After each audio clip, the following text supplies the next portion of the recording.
Hello again. One of the things which never fails to entertain me is the self-righteousness and hypocrisy of those who feel they are more virtuous than the rest of us.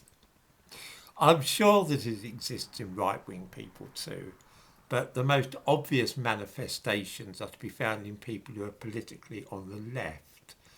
This kind of thing is especially noticeable when the subject of race comes up. One thing which viewers might have noticed, and I'd be interested to know whether this is a personal thing or whether or not it's something people generally have observed, is that in real life conversation with normal people of any colour, the word race never crops up. I mean that quite literally. Nobody, black, white or Asian, ever uses that word. Somebody from a family with Pakistani origins will describe himself perhaps as a Pakistani. A girl from Nigeria will usually say that she is Yoruba or Igbo. Somebody from the Caribbean might say he's Jamaican or Bajan. I have never heard people say that they belong to the white race, the Negro race or Oriental race. It simply doesn't happen. To this extent, I'm puzzled by the way that anti-racists are obsessed with explaining to us that races do not exist. Of course, we are aware of ethnicity, that is to say, if somebody looks Indian or if he's black or pale-skinned and Northern European. But even then, I doubt if many of us think of this in terms of race. I mean, thinking of African Americans, they're certainly an ethnicity, an ethnic group. They're not a race. On average, African Americans have about 20% white heritage. That varies from almost none at all to 50 or 60%. If you think about Meghan Markle, who is practically white, and then you can think of other African Americans who are jet black that might just have come from Africa. So I don't think anyone would say that African Americans are a race. You could broadly think of them as an ethnic group. The reason I'm saying all this is that despite the fact that anti-racists are so keen, on the one hand, to explain to us that race does not exist, they are, on the other hand, very ready to talk of races as a real thing when the mood takes them. I'm sure that most viewers know that race is dismissed as being a social construct. It's some sort of optical illusion, according to anti-racism.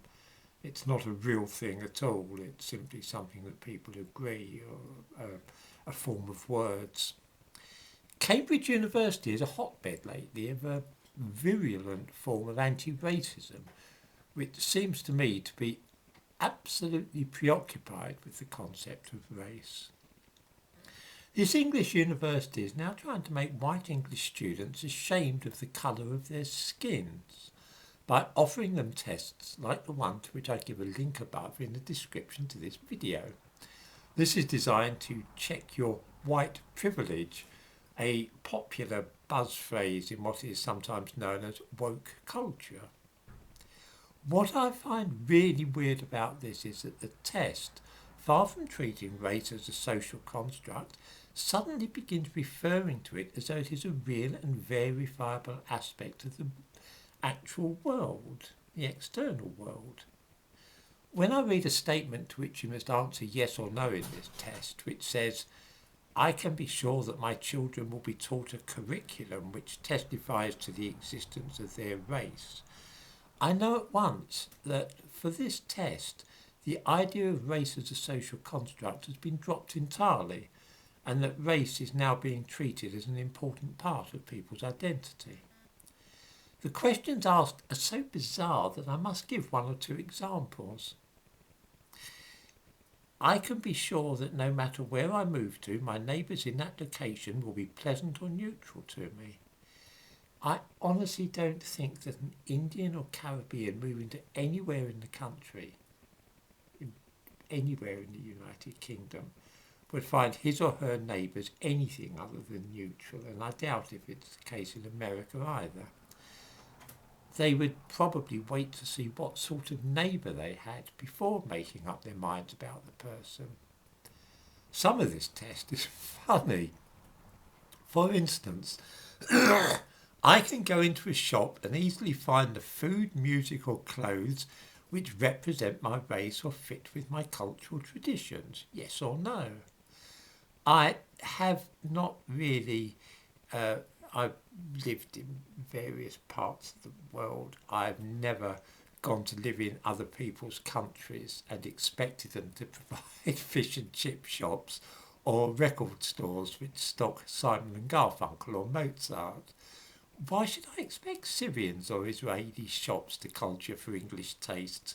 I honestly don't get it. Why should Ethiopians coming to England expect to find Amharic music or African food available? This is nuts. Here's a good one. I can be sure that when told about our national heritage or civilization, I am shown that people of my colour made it what it is. Well, black people didn't make our heritage or civilization what it is, so I don't suppose that anyone in Britain will be shown that. Why should they be? It's not true. So, sorry for black people that aren't seeing that when the subject of English heritage and civilization is raised. Viewers might like to take this test and then, if they score more than 13, they will find themselves urged to consider the extent to which white privilege plays a role in their lives. The purpose of this test, which students at Cambridge are being invited to take, is to make white people feel guilty and ashamed of their own culture and heritage, and to give them the idea that they should not feel proud about what European culture and civilization have done for the world. That is to say, practically everything worthwhile and good about the world today, of course. As I said, this test provides to an insight into the essential hypocrisy of and contradictions within the anti-racist movement. They spend an awful lot of time denouncing anybody who thinks that race exists, telling them sternly that race is nothing more than a social construct, and then when it suits them they behave as though they are as convinced of the existence of human races as a grand wizard of the Ku Klux Klan. There's no real mystery about this though. The aim is to destroy any pride or sense of achievement in young British and American people in what their ethnic group has done, and to trash anything which looks as though it might have improved the world. You know, all those things which white people have introduced to the world, like antibiotics, computers, aeroplanes, telephones, electricity in our homes, printing presses, heart transplants and so on.